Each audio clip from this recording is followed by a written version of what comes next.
biológicos funcionan a muchos niveles y a muchas escalas distintas, pero en todas las escalas existen interacciones entre diferentes elementos, los cuales podemos representar con un modelo de redes. Entonces, desde la estructura de la red de una araña hasta con interconexiones que existen entre las raíces de árboles en un bosque, las relaciones tróficas que existen en un ecosistema determinado, o la comunicación que existe entre las funciones biológicas que funcionan dentro de la célula o de un organismo. Todos estos involucran interacciones entre distintos elementos, y entonces esto lo podemos modelar utilizando una red. Entonces déjenme presentar qué es una red, ¿no? De la manera más general, una red es un modelo matemático en el cual vamos a tener dos conjuntos distintos: un conjunto de nodos que van a estar representando nuestros elementos, y un conjunto de enlaces, aristas, o como les gusten llamar, que representan relaciones entre estos diferentes elementos distintos, ¿no? Son dos conjuntos distintos. Esta es la representación más general, o la representación más sencilla que podemos tener de una red, y con eso podemos representar una inmensidad de diferentes tipos de sistemas.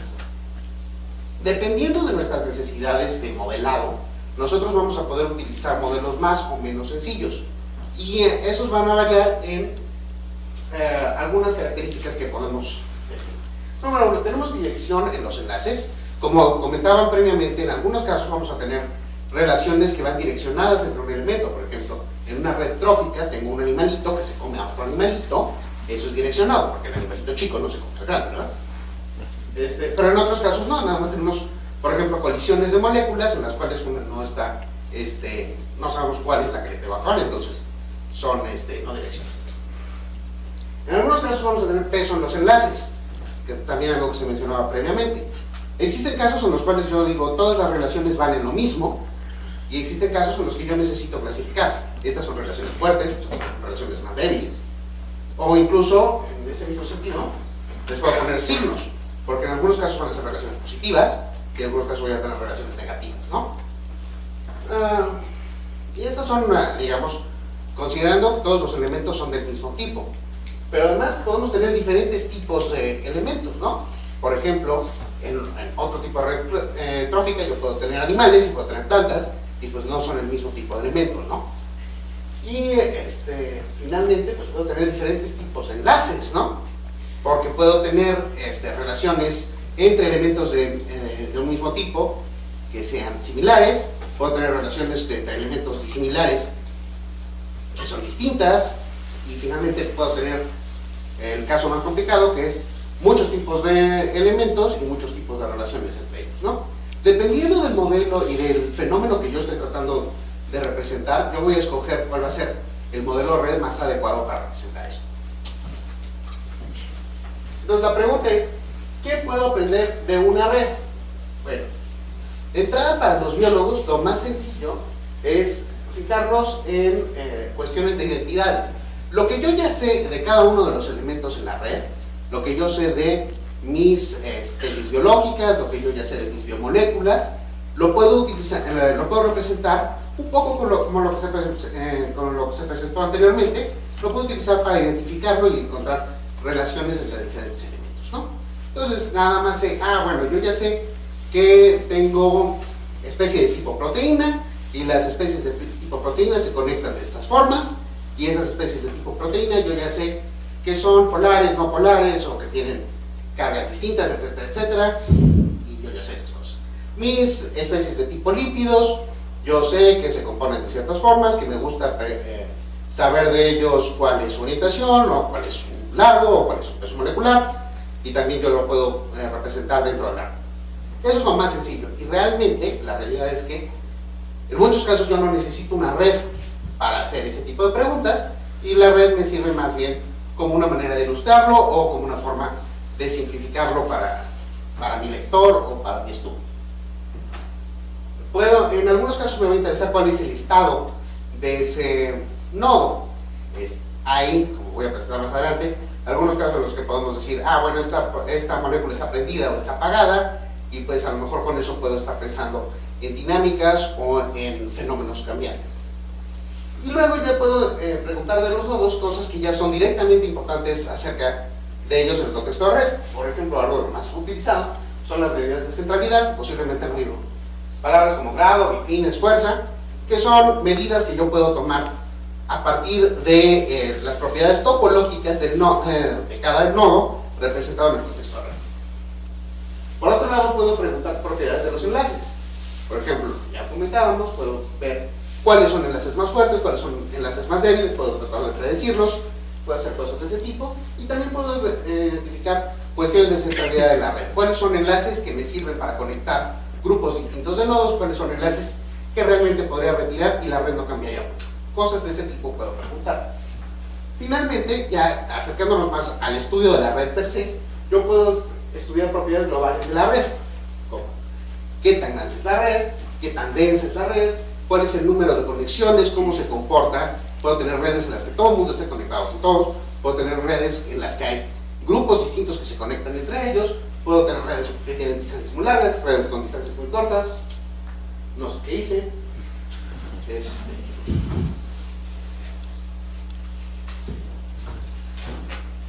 Puedo tener diferencias en la forma en la que se agrupan los diferentes nodos de la red, y puedo tener estructuras modulares en las cuales hay grupos más cortos y subgrupos más cortos o más densamente conectados dentro de la misma red que con las estructuras que están fuera de la red.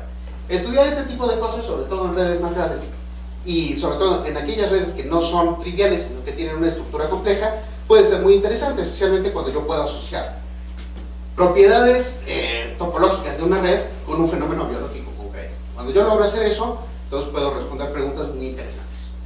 Y ahora, ¿cómo es que estudiamos estas cosas? Bueno, tenemos diferentes herramientas para el análisis de las redes. Tal vez no lo sepan, pero muchas personas que venimos de la formación, bueno, yo particularmente no, soy más bien químico que biólogo, pero muchas de las personas que vienen de la formación biológica no tienen mucho preparación en uso de batería computacional. Entonces, un muy buen primer acercamiento es utilizar interfaces gráficas, como pueden ser el programa Gephi y el que es muy popular en la biológica, Cytoscape. Del lado más bien de la física y las matemáticas, el estudio de las redes, que es un campo de estudio muy desarrollado, se realiza con lenguajes programáticos, y donde la paquetería más avanzada se encuentra, por lo menos por consenso, se encuentra en Python y es NetworkX. Sin embargo, en mi caso particular tengo mucho interés de utilizar R. ¿Por qué? Porque muchos paquetes de bioinformática y para el análisis genómico están escritos en R o están implementados para R, de tal manera que estarme saliendo de mi pipeline en R para ir a hacer el análisis a Python y luego regresarme, pues resulta a veces engorroso, y entonces me gusta vivir siempre en el entorno R. ¿Y cuál es la solución para el análisis de redes en R? Pues iGraph. iGraph es la biblioteca más desarrollada en R para estudios de redes. Ustedes escrita por Gabriel Sardin y Tamás Push, está escrita en C, y de hecho hay una implementación también para Python. Es software libre y es lo más desarrollado para el estudio y el análisis de redes dentro de R. Entonces, aquí van los ejemplos de qué es lo que puedo hacer. Yo puedo cargar iGraph y generar, utilizando algún método que incluido en iGraph para la generación de redes, puedo generar una red, y luego puedo representar mi red, y puedo tener el objeto iGraph aquí que contiene básicamente el conjunto de nodos y el conjunto de enlaces que está representando esa red. Si mi red tiene más datos, como por ejemplo propiedades de cada uno de los nodos o de las aristas, esas también van a estar representadas aquí en mi objeto de R, que a su vez puedo convertir, por ejemplo, en una tabla, ya sea con los datos de nodos o con los datos de aristas. Aquí tengo los datos de mis nodos, los datos de mis aristas. Puedo generar otra red, por ejemplo esta que sigue el esquema generador de Barabás y Albert, y luego puedo trazar algunas de sus medidas, por ejemplo la distribución del grado, que es una de las medidas que más definen una red. Pues nos está hablando de cuál es la forma, qué tan probable es que los nodos dentro de la red estén conectados unos con otros. Y aquí podemos ver que tenemos esta gráfica que nos dice que es muy poco probable que tenga un nodo muy conectado, es muy probable que tenga nodos que se conectan con otros poquitos nodos, y eso es lo que se conoce como una red libre de escala. Este tipo de redes son de interés biológico, principalmente porque se ha dicho mucho que muchos sistemas biológicos se ajustan a una red libre de escala. Puedo utilizar las implementaciones, por ejemplo, para el análisis de molecularidad de las redes, utilizando diferentes algoritmos de identificación de comunidades, y puedo utilizarlo para visualizarlos y para tener sus valores de modularidad. Por ejemplo, aquí utilicé el algoritmo Infomap sobre esta red que generé, y me muestra que hay diferentes grupos de nodos altamente conectados entre ellos. Puedo utilizar otro algoritmo, WildTrap, y me muestra que ese algoritmo define grupos distintos. Puedo utilizar otro algoritmo, FastGrid, y me muestra otros grupos distintos. Como les digo, pues yo tengo mucha interacción con biólogos que más bien están acostumbrados a las interfaces gráficas. Una de las cosas que les gusta mucho de Cytoscape es que tiene un módulo, el Network Analyzer, que puede analizar una red muy sencillamente. Son 2 clics y ya, y les da todas estas propiedades de grafo que a ellos les gustan. Entonces, como un esfuerzo de acercamiento con mis compañeros, yo me propuse a escribir un pequeño Network Analyzer clone, utilizando únicamente las herramientas de AIDA. Entonces, pues escribí esta pequeña función que pueden encontrar en mi GitHub, y entonces es tan sencillo como pasarle Network Analyzer a un grafo, decirle que el grafo es no direccionado, y mi análisis me devuelve el grafo con asignando diferentes valores a cada uno de los nodos que representan su pertenencia a diferentes componentes en la red. Me saca el tamaño promedio de un camino dentro de la red, el clustering coefficient, me da el diámetro de la red, me dice el tamaño de los componentes, y le saca el análisis de comunidades por Infomap. Entonces, pues esta es una aplicación muy sencilla, con la cual podemos estar replicando esta funcionalidad que tienen los otros interfaces gráficas para el análisis de las redes. Entonces, esto es algo de lo que estamos. Ahora, ¿para qué he estado utilizando este tipo de análisis? Pues para responder preguntas biológicas. Realmente para eso me pagan. Entonces, les voy a platicar un poco de los estudios que hemos estado haciendo con cáncer de mama. De entrada, cada que hablo de cáncer de mama, no me gusta empezar con este rollo de que son tantas muertes al año o de que es la neoplasia más grave. Cáncer de mama es malo. Me gusta decirlo así sencillo porque de otra forma siento que lo trivializamos. Todas las personas hemos tenido contacto con cáncer, y pues es una enfermedad horrible. Una de las cosas que hacen esta enfermedad muy difícil de tratar es que es muy heterogéneo. Entonces tenemos algunas personas que responden muy bien a los tratamientos y personas que no responden a tratamientos farmacológicos. Algunas personas se enferman jóvenes y otras personas se enferman muy tarde en la vida, y algunas personas heredan el cáncer y otras personas les sale sin razón aparente. Y entonces esta heterogeneidad hace difícil seleccionar cosas, cómo tratarlas, y pues es mucho ensayo y error. Entonces, algo que se ha estado utilizando es usar información de transcripción de genes para clasificar el cáncer en diferentes grupos. Eso es lo que llaman los subtipos moleculares, que poco a poco se están utilizando en la clínica. Esta es una aplicación totalmente genómica computacional. La identificación de estos conjuntos se hizo con aprendizaje de máquina, y se identificó la forma óptima de utilizar un conjunto mínimo de genes para clasificación. Entonces, una pregunta que hemos estado tratando de contestar desde hace mucho es: nosotros podemos hacer un mapeo de los diferentes tipos de cáncer a redes. Y la pregunta es: ¿los diferentes tipos de cáncer de mama tienen redes distintas? Déjenme les enseño cómo lo hemos contestado. Entonces, nosotros tenemos datos de expresión génica utilizando tecnologías genómicas que pueden ser microarreglos de expresión o las tecnologías más nuevas de secuenciación de genes, y utilizamos estos algoritmos clasificadores para identificar grupos de muestras de pacientes distintos que se agrupan en diferentes conjuntos de cáncer de mama.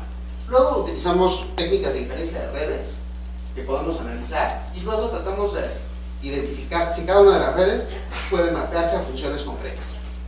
Entonces, les quiero poner encima de este pipeline cuáles son las herramientas que utilizamos y cuáles son las que usamos de R. Entonces, para la clasificación de datos, nosotros podemos utilizar la biblioteca Kinfu, que se encuentra en Bioconductor. Todo lo que esté en verde es de Bioconductor, todo lo que esté en azul es de CRAN. Entonces, Kinfu y CPSMST, que contienen los algoritmos clasificadores, se comen los datos de expresión y nos devuelven para cada muestra a qué grupo pertenece. Además, para hacer el masajeo de los datos, nos resulta muy útil utilizar Data Table porque son datos muy grandes y entonces así podemos tener entrada y salida muy rápida. Utilizamos Aracne para la inferencia de redes, el Network Analyzer Knorr y el HTS Analyzer. Supongo que ese 5 era que me quedan 5 minutos. Gracias. Entonces, las que están en gris son cosas que también utilizamos pero que no son de R, y lo que está en rojo son cosas que podemos usar de R pero que no es de R. Entonces, para irlo rapidísimo, las redes de cáncer de mama sí son distintas y observen que este es tejido mamario sano, está muy conectado entre él y los diferentes tipos de cáncer están muy separados entre ellos. Las estructuras modulares, es decir, cada uno de los submódulos dentro de ellos también son distintas entre los diferentes subtipos moleculares. Esto lo hacemos con Infomap, que está implementado en AGRA.